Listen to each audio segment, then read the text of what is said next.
السلام علیکم شیخ، کیا حال ہے میرے بھائی؟ اللہ تعالیٰ کے احسان. آپ سنائیں خیریت سے ہیں آپ؟ ٹھیک ٹھاک الحمدللہ سر جی.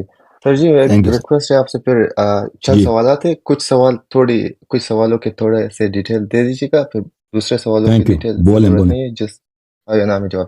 بولیں سر جی بولیں. پہلی گزارش ہے کہ جو لوگ مناظرے کے لیے آتے ہیں آپ کے ساتھ، انہیں مناظرے والا پروٹوکول نہ دیجیے گا. یعنی وہ آدمی جب آیا تھا وہ نہ عالم تھا، وہ کچھ نہیں تھا، اس نے 1 گھنٹے ہم، اسی طرح لے لیے، کچھ پتہ نہیں. صحیح ہے. یعنی جو لوگ مناظرے کے رہتے ہیں ان کے لیے علیحدہ سیشن کرے یا انہیں آخر میں لے لیجیے گا، کیونکہ وہ جن کے سوالات جو آپ سے سیکھنا چاہتے ہیں وہ نہ سیکھنا چاہتا تھا نہ مناظرہ کرنا دیکھیں یہ چاہتا اس تھا، طرح اس ہوتا ہے لیے. نا کہ ہمارا اگر کوئی اچھا سا ٹیم ہو کہ ہم پروگرام کو پلان کریں نا کہ کالر کون کون ہے، کس طرح ان کو رکھا جائے. وہ جو پروگرام آپ ٹی وی وغیرہ پہ دیکھتے ہیں ان کے مہمان آتے ہیں، وہ بڑے آرگنائزڈ ہوتے ہیں، ان کا بہت بڑا کرو ہوتا ہے. وہ ان کے پاس تو جی صرف جی کیمرہ مین 6-7 ہوتے ہیں، صرف کیمرہ مین 6-7 ہوتے ہیں نا. اور پیچھے ان کے پروڈکشن روم میں 10 آدمی بیٹھے ہوئے ہوتے ہیں. ان کا ہر ایک کا کام ہوتا ہے وہ گیسٹ کو لانا اور کس گیسٹ کو کس وقت پہ لانا. تو وہ پروگرامز ان میں بڑی انویسٹمنٹ ہوتی ہے. تو ہمارا جو پروگرام ہے آپ اس کا وہ نہ کریں، اس کو کمپیئر نہ کریں جو بڑے پروڈکشن کے ہیں لوگ ہیں وہ پروڈیوس کرتے ہیں. ہمیں پتہ نہیں ہوتا کہ جو کالر کون آ رہا ہے، ہمیں پتہ نہیں ہوتا کون آ رہا ہے، اور ہمیں پتہ نہیں ہوتا کہ کالر کیا بولے. ابھی دیکھیں، ابھی میں نے آج کس موضوع پہ تقریر کیا؟ حضرت سیدہ سلام اللہ علیہا کی شہادت پہ. جی جی اب سوال ہوا ہے سیدانی کے نکاح پہ. ہمیں پہلے سے نہیں ہوتا، ہم پلان نہیں کرتے کہ یہاں پہ کون آئے گا، کیا سوال کرے گا، کیونکہ ہمارے پاس اس کی ٹیم نہیں ہے. اس کا ہمارے پاس وہ کرو نہیں ہے کہ اس طرح کی باتیں اس طرح ان چیزوں کو پلان کیا جائے. ٹھیک ہے نا. اس کے لیے بہت بڑے پروڈکشن ٹیم کی ضرورت ہوتی ہے، تگڑے لوگوں کی ضرورت ہوتی ہے، اور اس کے لیے اس ٹیم کو رکھنے کے لیے بہت فنڈز کی ضرورت ہوتی ہے. ہر آدمی کو تنخواہ دینا ہوتا ہے. تو وہ چیزیں ہمارے پاس تو ہے نہیں بھائی، وہ ہم نہیں کر سکتے نا. تو اس لیے پروگرام ایسے ہی بنے گا کہ پروگرام ان پلانڈ. ٹھیک ہے نا. لائیو اس سے بھی جی. ہمیں میرا نام شکایت حمید ہے نہیں اور ہے، میں شکایت نہیں ہے، آسٹریلیا سے. لیکن یہی ہے کہ آپ کے سامنے جو پیش کیا جا رہا ہے ہماری نہایت کوشش ہے. اور ہمیں پہلے سے پتہ نہیں ہوتا کہ آپ کالر آئے گا وہ کیا بولے گا. جی سر بولیں آپ. جی ہمیں آپ کے علم پر بھروسہ ہے، اسی لیے جو ہے تھینک یو سر. ہم آپ اور سے اگر بات یہ لوگ، کرتے ہیں. اگر ہم ان لوگوں کو کاٹ دیں نا کہ یہ اگر سوال کرتے ہیں ہم ان کو سوال کا جواب نہ دیں، کاٹ دیں، تو پھر یہ بھر دیتے ہیں انٹرنیٹ کو، دیکھ اللہ یریب آ گیا، اللہ یریب آ گیا. تو یہ بھی ایک مجبوری ایک ہے. طرف جی سے بسم اللہ. مجبوری بھی ہے، میں سمجھ سکتا ہوں. جی سر. ٹھیک ہے ٹھیک جی ہے جی. سوال میرے ذہن میں آ رہا تھا، ہم، اس کا جواب میرے خیال میں صرف آپ کے پاس ہی ہوگا کہ یہ جو ابو بکر عمر عثمان تھے نا، ہم. یہ منافقین، تو یہ ان لوگوں کو اسلام قبول کرنے کی ضرورت ہی کیا تھی؟ یعنی ان لوگوں نے تو قبول اس کی کیا اصل کہ وجہ یہ ہے، اصل وجہ یہ ہے کہ رسول اللہ صلی اللہ علیہ وسلم کی تشریف آوری کے بشارات بہت تھے کہ ایسے پیغمبر آئیں گے. اچھا کیونکہ پہلے جو انبیاء آئے تھے انہوں نے سب نے اس کی بشارت دی تھی کہ پیغمبر آئیں گے، ان کی یہ خصوصیات ہوں گے اور یہ پورے عرب پہ چھا جائیں گے. اور ان کے اوصیاء اہل بیت کون ہوں گے، ان کے اہل بیت پہ ظلم ہوگا، اور ان رسول صلی اللہ علیہ وسلم کے بعد کن لوگوں کو حکومت ملے گی. یہ سب پرانے انبیاء نے بولا تھا، اور یہود اور نصارہ کے علماء کو پتا تھا. اور یہود کے علماء جو تھے وہ اسلام کے بڑے دشمن تھے اور رسول اللہ صلی اللہ علیہ وسلم کے دشمن تھے. تو ہماری احادیث میں یہی ہے کہ یہ لوگ، ان کی ملاقات ہوئی تھی جب یہودوں کو پتہ چلا تھا کہ پیغمبر صلی اللہ علیہ وسلم تشریف لائے ہیں، انہوں نے ادعائے نبوت کیا. تو یہ لوگوں نے چیک کیا تھا کہ یہ پتہ چلا کہ یہ واقعی نبی ہیں. تو پھر انہوں نے چیک کیا تھا کہ اس کا چچا، سب چیک کیا تھا کہ کس خاندان سے ہیں یہ. ان الذین اوتوا الکتاب یعرفونہ کما یعرفون ابناءہم، قرآن مجید کا فرمان ہے جی کہ جن لوگوں کو اللہ تعالیٰ نے کتاب دیا ہے وہ پیغمبر صلی اللہ علیہ وسلم کو اس طرح دیکھ کے پہچان گئے ہیں جیسے آپ لوگ اپنے بیٹے کو جانتے ہیں نا. آپ اپنے بیٹے کو کس طرح جانتے ہیں؟ آپ اس کی تاریخ ولادت جانتے ہیں، اس کی بچپن جانتے ہیں، تمام اپنے اولاد کی تمام عادات سے اور تمام اس کی کرتوت سے آپ واقف ہیں. اسی طرح وہ پیغمبر کو جانتے تھے. تو وہ پیغمبر صلی اللہ علیہ وسلم پہ جو لوگ ظلم کریں گے، دشمنی کریں گے، ان کو بھی جانتے تھے. تو یہ لوگ، ان لوگوں نے ان کو بتایا تھا، صحابہ کو بتایا تھا جو ظالمین اہل بیت علیہ السلام ہے، کہ اگر آپ اس نبی کے ساتھ لگ جائیں تو آپ کو حکومت ملے گی. اور اس کے علاوہ وہاں پہ مکے والے، وہاں پہ ان کو یہ جو شیاطین اور شیاطین سے ربط رکھنے والے لوگ تھے جو نجومی وغیرہ تھے، وہ بھی تھے. انہوں نے بھی ان لوگوں کا فال وغیرہ دیکھ کے ان کو بتایا تھا کہ تمہیں حکومت مل سکتی ہے اگر تم اس شخص کے ساتھ لگ جاؤ. تو اس لیے یہ لوگ اس لیے نہیں لگے تھے پیغمبر صلی اللہ علیہ وسلم کے ساتھ کہ ان کو ایمان تھا. اس لیے لگے تھے کہ ایک دن ان کو حکومت ملے گی. اور اسی لیے ان لوگوں نے اصرار کیا تھا کہ ہماری بیٹیوں سے شادی کرو، اور انہوں نے ایسی کبھی قربانی بھی نہیں دی اسلام کے راستے میں. اگر یہ ان لوگوں نے واقعاً اسلام کا ساتھ دیا ہوتا تو کبھی قربانی ہوتی نا، دیتے. کبھی کسی کا قربانی دینے کا وقت کب ہوتا ہے؟ جنگ میں پتہ چل جاتا ہے.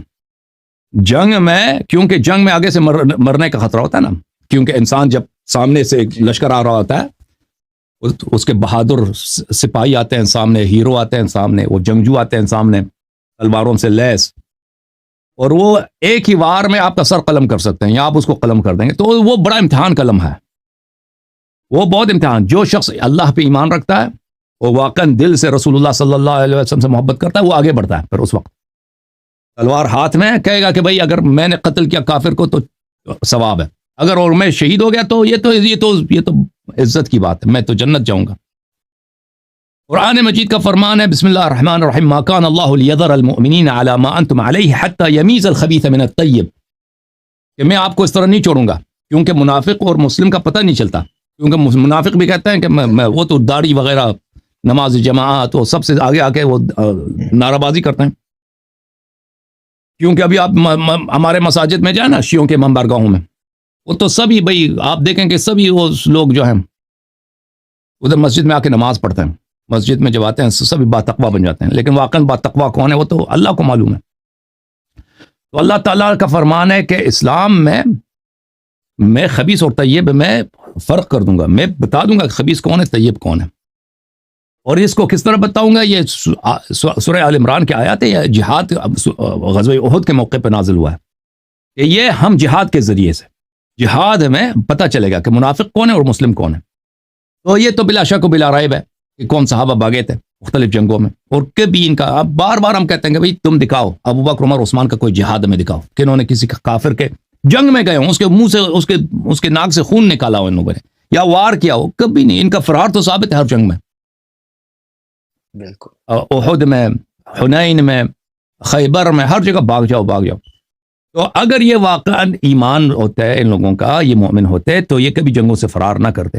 کیونکہ اللہ نے جو معیار دیا، اور میں کبھی انشاءاللہ اس موضوع پہ واضح طور پہ تقریر کروں گا، دکھاؤں گا آپ کو، اللہ نے جو معیار دیا ہے ایمان کا، کہ منافق اور مومن کا کام پتہ چل جاتا ہے جنگ میں، جہاد میں.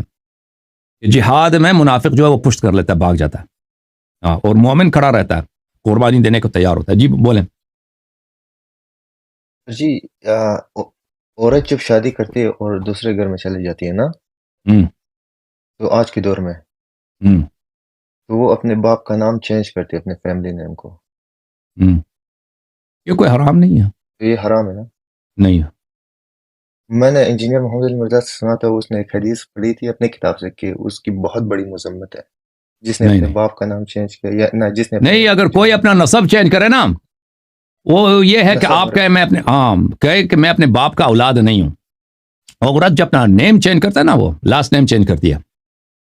وہ یہ تو نہیں کہتے کہ ابھی اب دیکھیں، اگر آپ فرض کریں احمد کے بیٹے ہیں، آپ آ کے جھوٹ کہتے ہیں میں احمد کا بیٹا نہیں، میرا باپ تو فلان آدمی ہے، یہ حرام ہے، یہ حرام ہے. لیکن آپ اپنا نام چینج کریں نا، ابھی آپ کا نام ہے محمد حسین ہے، آپ اپنا نام چینج کریں محمد علی رکھ دیں. اگر جب تک آپ انکار نہیں کر رہے اپنے کوئی آپ کا والد ہے، وہ انکار، اس کی کوئی حرمت نہیں ہے، ٹھیک ہے نا. آپ اپنے والد کو، اپنی نسب کو چینج نہیں کر سکتے. نسب کو چینج کرنا یہ جائز نہیں ہے، بلکہ آپ اپنے والد کو، اپنے آپ کو نسبت نہ دیں والد سے، کہہ دیں کہ میں کسی اور سے میں نسبت رکھتا ہوں. ٹھیک ہے نا. لڑکے کا نام فار ایگزامپل جیسے حسن، جیسے احمدی ہے، جی. عورت ہے فار ایگزامپل فاطمہ جو بھی ہے، یعنی فاطمہ، اس کے گھر میں جب جا کر جاتی ہے تو اپنے فیملی کو نیم کو چینج کرتی ہے، فاطمہ فلاں سے فاطمہ احمدی رکھتی ہے، اس کے گھر کا فیملی. نہیں کوئی حرام. وہ حدیث میں آپ کو دکھا دیتا ہوں، حدیث وہ یہ ہے. ایک منٹ میں حدیث لے کے آتا ہوں. نام اپنا جتنا مرضی چینج کرو بھائی، وہ نام چینج کرنا ہے سے وہ کوئی اپنا نام چینج کرتی ہے، وہ تو نہیں کہتے کہ میں اپنے والد کا اولاد نہیں ہوں. نسب تو چینج نہیں کرتے نا، نام چینج کرتی ہے وہ فیملی نیم کو. نام آپ جتنی مرضی چینج کرو بھائی، اس سے کوئی فرق نہیں پڑتا.